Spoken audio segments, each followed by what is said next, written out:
Everyone's ready to let them stretch questions. What did you not do in the first game against Tennessee that you need to do on Saturday? I think we've grown since then. The level of physicality in that game was unbelievable. Josiah James, who plays the four for them, was a point guard out of high school. So I think, he gave them another facilitator, another perimeter player. I think we've been able to identify that a little bit. But I just think the overall physicality, intensity of that game, we had not been in that type of game at that point. And we learned a lot from that first encounter. There really aren't any easy games in this conference, but is it nice to go into the postseason off a game like this where you're getting the already conference champion and you're going to get a tough test going into those days? Well, I just think, we're taking one game at a time. Obviously, we're excited about the opportunity to play against one of the best teams in the country who happens to be in our league. It's going to be an electric atmosphere. Last game of the year, they'll be fired up. We'll be fired up. As we mentioned earlier, we've learned a lot since the first time we played them. So we're excited. We're excited to see what happens. I'm sure the guys on the team might not care as much as the coaches, but I assume you guys kind of know the importance of getting a win and maybe securing a double bye for the tournament. Yeah, for us, it's just the next opportunity. Obviously, if we win the game, the double bye is a byproduct of that. But for us, it's just simply, let's compete. Let's see who we are. Let's see how we measure up against one of the better teams in the country on the road. So we want to play well. We want to win the game so we can have some momentum going into the SEC and obviously into the NCAA tournament. And you brought up momentum just then.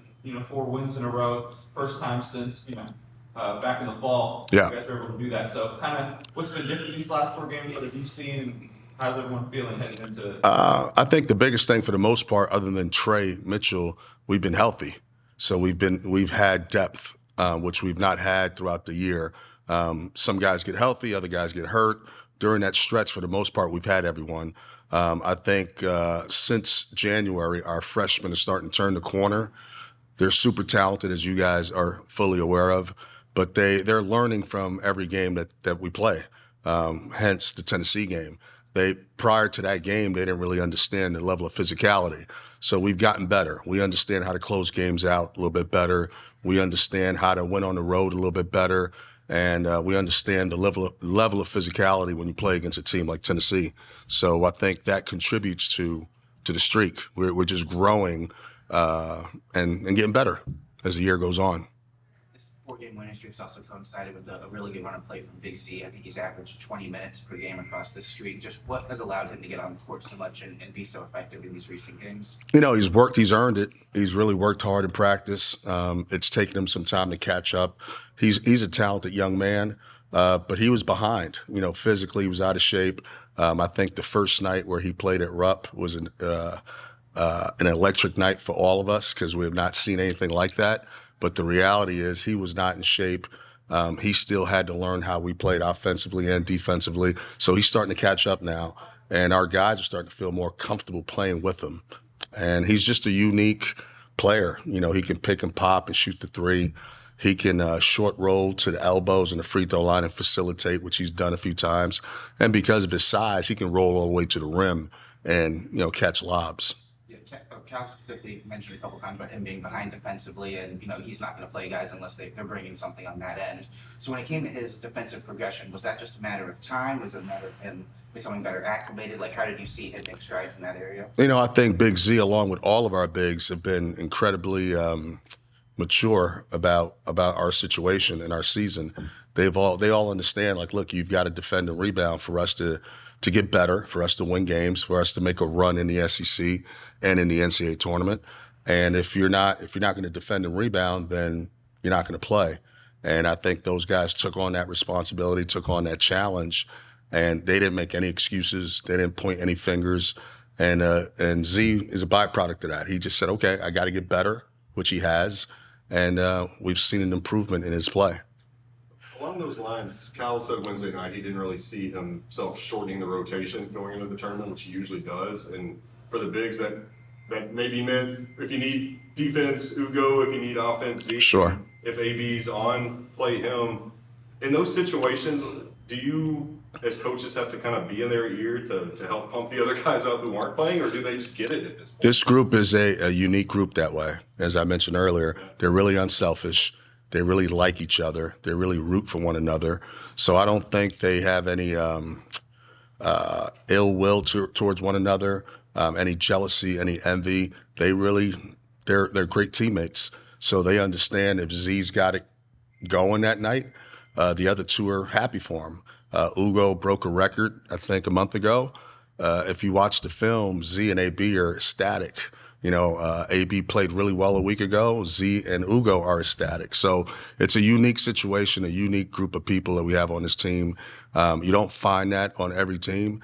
And I think that's what makes us, unique and special. And it's the reason why we won 22 games. One of the reasons why we won 22.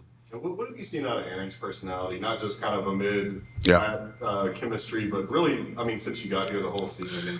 He's got a joy to him that a lot of people don't have. He's whether he plays 10 minutes or plays 20 minutes. Obviously, he's a competitor. He wants to play. He wants to compete. But he just has a joy to him. So he lights the room up when he walks in or lights the gym up. Everyone is better when he's around. And I think he knows that. I think he understands that. I think he understands how he affects Z and Ugo and the rest of our team. And I think Z has publicly mentioned that before, how AB has helped him along this journey. Kind of related to that, I don't know if you've noticed the celebrations. It seems like Trey's kind of been the ringleader of those the last few games. Yeah. Kicking the field goal, dunking them. Yeah. And what do you guys think as coaches when you look out and see that? When it's happening during the game, I have no idea because I'm on the front of the bench and I just can't see. So towards the end of the bench, but the next day I'll see it on Twitter or social media. Those guys are having fun, and we're working really, really hard. We're really committed. We're owning the responsibility that's given to us. But what they do is they remind you that this is still a game, and you got to have fun. You got to enjoy it. If you don't enjoy it, you're not having fun. Why are you doing it? And I think in those moments, it's a reminder to all of us, like, you got to have fun with it. Circling back to the question about the not being able to shorten the rotation, as coach, do you do that as a good thing to have that many options, or kind of worries them to be this late in the season, maybe not know the 7 or 8 guy? No, I'd rather have them. It's you don't need them until you need them. And there's some teams around the country that don't have the luxury that we have. So I think it's a good thing that we have the depth. And again, because these guys have been tremendous in terms of being great teammates and understanding that this is greater than themselves, we don't have any issues in terms of wanting to play more and jealousy. We just don't have that. And I think they understand where they're at. We're at Kentucky, and it's not about us. It's about we. And we've got a chance and an opportunity to do something special. So they're all willing to sacrifice for the greater good. Obviously, Connect's had a big year for Tennessee. But it seems like Adu has really come on as a whole this year. What do you see out of him, and how important is he to what Tennessee's trying to do? Adu gives us unbelievable physicality and athleticism that a lot of players just don't have. In a league that's super athletic, he's as athletic as anyone in this league. So when he's playing with physicality and athleticism, he becomes another rim protector, another shot blocker. We can roll him above the rim and pick and rolls in a dunker spot, get easy baskets on lobs. He can get downhill. He's done an unbelievable job of getting downhill and facilitating to shooters. So we need him. He's been really, really good. He's as you mentioned, he's developed nicely throughout the year, and he's got a nice run. We're hoping that he continues with his development because we need him as the year goes on. As to Connect, how do you contain him? You may not be able to- We did a good job. We did a good job the first game. We were physical with him. I thought Justin Edwards, for a young guy, really stepped up to the challenge. He matched his physicality, his athleticism, took away his airspace, challenged every cut, challenged every shot. Obviously, Connect and Coach Barnes are also watching the film, so they'll be better prepared the second time around. But we've gotten better as well. So we just gotta, make it difficult on him. No easy looks. If you give him easy looks, he's just too good. He's got size, athleticism, length, and he's got skill. He can shoot the ball beyond the three. So find him in transition, make it really hard, physical in the half court, and then no second and third opportunities, because he does do a really good job of going to the offensive glass. When he can't get his shot off or he can't get an open look, he gets to the free throw line quite a bit and gets to the offensive glass. You talked about Aaron a bit ago with some of his off-court stuff, but on the court, I think Cal said on Wednesday night that he still needs him to be a bit more physical at times, and that's maybe what's kind of limiting his opportunities. And he feels like that's been kind of a season-long thing, is trying to elicit that physicality from him. So at this point in the season, how do you try and draw that from him, and maybe where is he to still take a leap in that physical presence? I think every time we play a physical team like we did a month ago against Tennessee, it's a point of reference for us as coaches. When you don't know, you don't know. So as we're talking to Aaron and all the other guys on our team about physicality, intensity, we could talk to them until we're blue in the face. They've got to experience it. I think Aaron now, as the season has wound down, he's got a better feel for what it means to be physical in the SEC, what it means to be a little bit more challenging at the rim in the SEC. So there's a point of reference. And I think he understands that, and he's gotten better. He's got to continue to get better. But you can clearly see there's moments where you can see his talent and you can see how he can impact our program in a positive way. So we're excited about his development as well. Going back to Connect, you all did pretty well in the first time around, but you had Zakai Ziegler and Josiah Jordan-James had big games. What have you seen over or since that game on defense that allows you to think that you can limit those guys and Connect going into this game? The Auburn game a few weeks ago, they were one of the best defensive teams in the country, one of the best offensive teams in the country. We were able to go on the road and slow those guys down, which led us to believe that we're getting better defensively. We've had a number of games in the second half of the season where we held teams under 39-9. Typically, that's the number. If you can hold teams under 39%, you got a pretty good chance to win the game. And if I'm not mistaken, we did it 4 times, which we had not done in the first half of the year. So there's growth. So we feel good about that. Our young guys have a better feel for, hey, Ziegler can play. I think I mentioned it earlier, when you don't know, you just don't know. But now that they've played in that game, they have a better understanding of how good Ziegler is. Josiah James is a 22, 23-year-old McDonald's All-American. I think people forget that. He was one of the best players in the country. So now our guys have a better feel for how good he is. Although he's averaging 8.5 points, he's very capable of scoring 20. He was one of the better players in the country 4 years ago. So we've grown that way. We have a better understanding of personnel. We've got a better understanding of how we want to execute defensive schemes. And we've had moments where it's shown. So hopefully Saturday night will be another moment where we play really well defensively. Coach Cal said it on multiple occasions that the team's built for March. But in your eyes, what are the characteristics about this team that make them possible to win 6 games in a row at the end of the season? They're connected. Someone mentioned earlier, end of the bench having fun. That's a sign of guys liking each other. They want to be around each other. You can't make a run in March if you have no chemistry. We've got chemistry. We can score the ball. You need to score the ball in March. We can clearly do that. You need depth. I think we had mentioned earlier, is that an issue, because you got to make decisions as a coach. We'd rather have it than not have it. So we've got all the makings of a team that can make a run.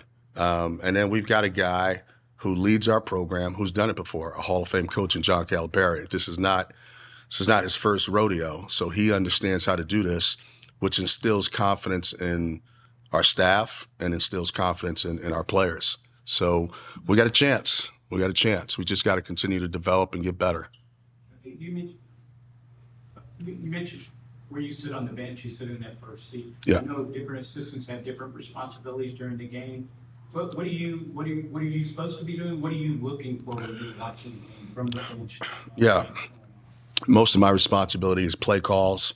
We're trying to see what the opposing team is trying to call, so I can identify it, or we can identify it quick enough so we can relay it to Reed or Rob or DJ so then we can sniff out the action, whether it's a cross screen, a down screen, roll and replace action, try to isolate, connect. We try to identify that as quickly as we can, relay the message to our guys so they can be better prepared.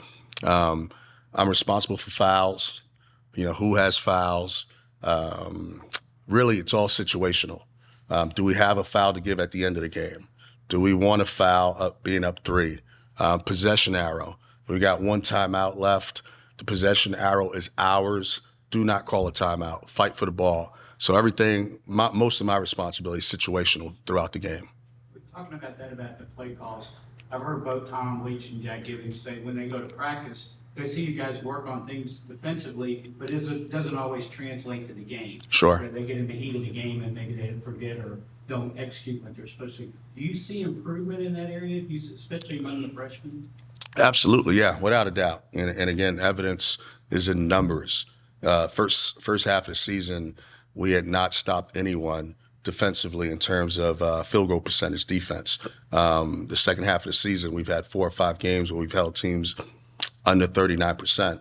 And, Auburn, pretty good offensive team, and we did it on the road. So it's working. It's we needed to continue to improve.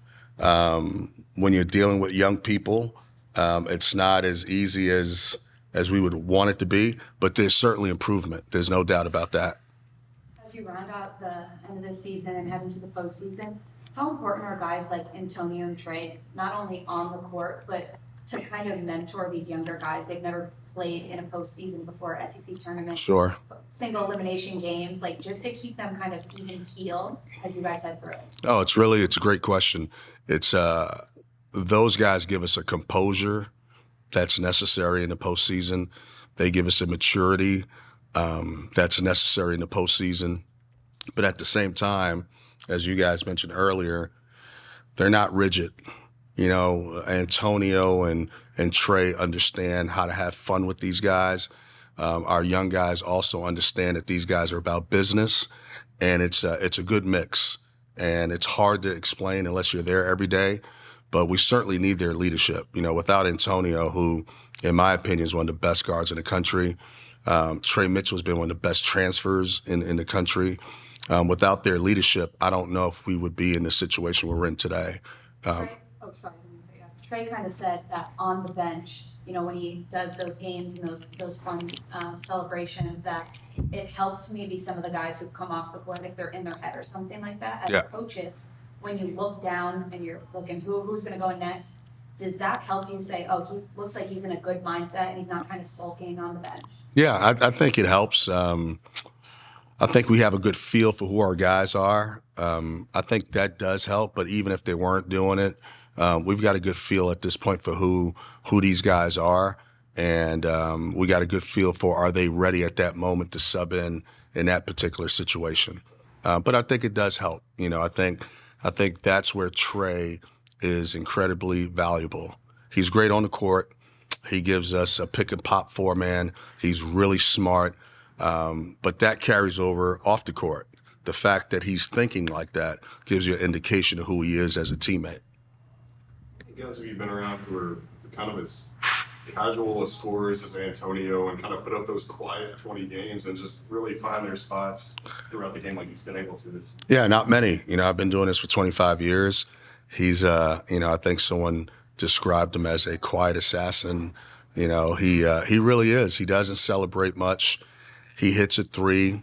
He's unassuming. He gets a dunk. He's really improved driving the ball. He's got a float game. His float game is as good as anyone in the country.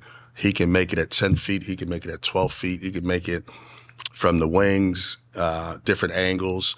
And you just kind of, he's scoring the ball. You're in the game. You see it. But it doesn't really hit you until the end of the game. He's got 22 or he's got 30. And he's special. He really is. I know he's not the most vocal guy, but you mentioned the younger guys kind of look up to him, and Trey is all business. How much does it help when they maybe see a guy do that and he is so unassuming to kind of follow those professional tendencies, I guess, to lead by example? Yeah, I think it's great, because I think Antonio has no ego, which I think, our young guys recognize that. Here's a kid young man who's potential All-American here at the end of the year, has had a great year, as good as any guard in the country, and he never talks about himself. He's never celebrated. He's not celebrated as much as I think we should celebrate him. And I think our guys recognize that and say, you know what, we can take a page from Antonio's book and maybe carry ourselves that way. But the great thing about Antonio is this is who he is. He's not trying to change you.